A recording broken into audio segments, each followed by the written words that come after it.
I've been there, you've probably been there, and if you watch this video and you're all in to perfect your form, you're probably going to be there. So let's talk about the dangers of video analysis in perfecting your form.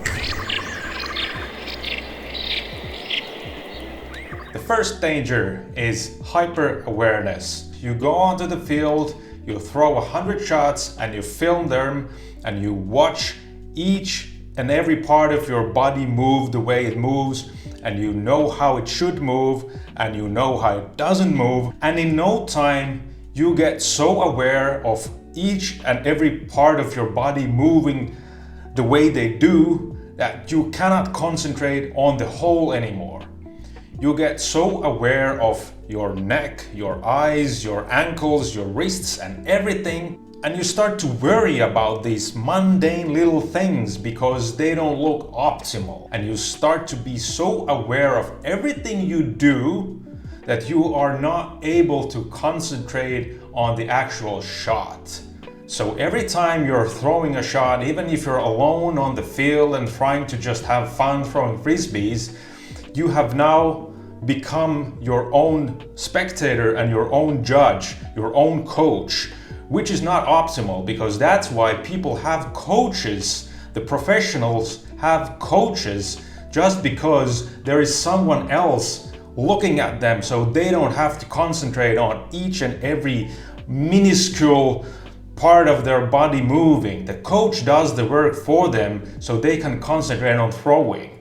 So that's a big problem when you get sucked into this nitty-gritty of perfecting the form, watching and filming yourself. Number two, you don't actually know what causes the move. When we see the hand and the arm move and the disc goes super smoothly and nicely to the power pocket and then out, do you actually move the disc to the power pocket and out, or is it just a phase in between the hand being here and the hand being there? Or when you see the professional players back leg move the certain way it does, is it a reaction to something or is it an active move?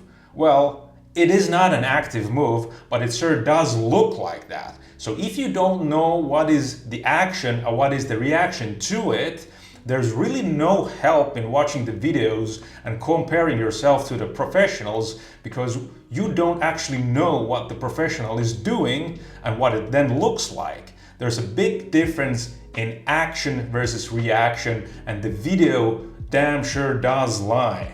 If you trust only your eyes and you don't know how to move the muscles and think like a professional does, the video won't help you. It will only hurt you.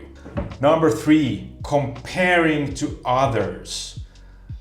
I get it. We want to throw exactly like Simon Lizotte. We want to throw exactly like Eagle McMahon or Paul McBeth or all these highly professional players who have nothing else going on in their lives except playing disc golf. And it has been so from the age of 10 or maybe 15 at latest, and they've been professional their whole lives, basically. We are comparing our bodies to something unattainable. It's really unfair comparison. Even if you put side by side Eagle McMahon, Simon Lizotte, Paul McBeth, Avery Jenkins, David Feldberg, Eric McCabe, they all look different. They all throw different. They have different types of bodies. They have different types of forms, albeit they do pretty much the same moves, but they look very, very different. So who are we comparing to? Of course, we want to perfect our forms, but it's a very stupid idea to try to look like Eagle McMahon or Simon Lizotte or Garrett Gurthie, who all have a very different looking style, different looking body, different looking sense of rhythm, and basically they don't look like each other at all. That's why we can name a player just looking at their silhouette, basically. So don't compare yourself to a professional player per se, compare yourself to your previous self and try to get an idea from watching Inge McMahon, but don't try to mimic anybody else. Do your own stuff and try to perfect the thing you already have.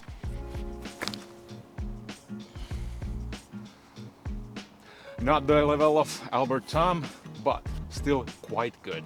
Number 4, you get too critical. I get it, we have to criticize ourselves, we have to be somewhat harsh to get better. We need to know that yes, we have room for improvement, but we also have to remember where we started from. If you're a beginner, don't even bother watching videos and trying to perfect the form.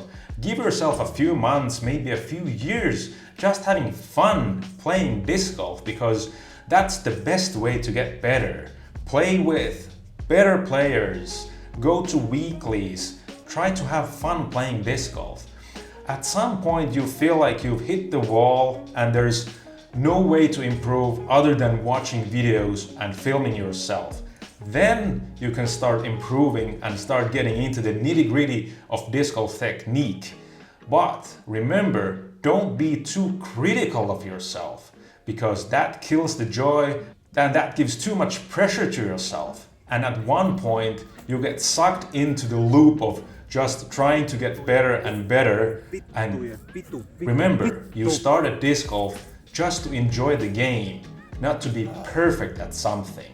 Being better might make it more fun to play disc golf with your buddies, but if you feel like your mental game is getting worse after you started to improve your form, well, give up improving form and start having fun again, because that's the point of playing. We are having fun, we are playing a game. We're only adult children trying to play with our buddies, not trying to beat them at something, okay? More fun wins. Number 5, you forget to play for the result. Number 1 is, of course, we want to have fun playing disc golf. Number 2, when you start getting better, you want to get lower scores. That's the ultimate goal when you want to perfect your form, or maybe you want to get a pain-free swing style. That's important too. But once you get on the course and you bet that beer bet or ice cream bet or a soda bet with your buddies, you want to get as low score as you can possibly make. Granted, a good form might help in that, but I know a lot of players, me including, that forget about playing for the result. They forget about we're actually playing a course here, we're actually playing a tournament here, and we're not practicing. Because once you get sucked into the nitty-gritty of perfecting the form, that might happen that once you get on the course, you start only thinking about the form and you forget about birdieing the hole. And of course, as I told you in the previous clip, you forget about having fun. So you're only focusing the wrist action here or the nose action here or whatever action there, and you forget having fun and making the best possible result.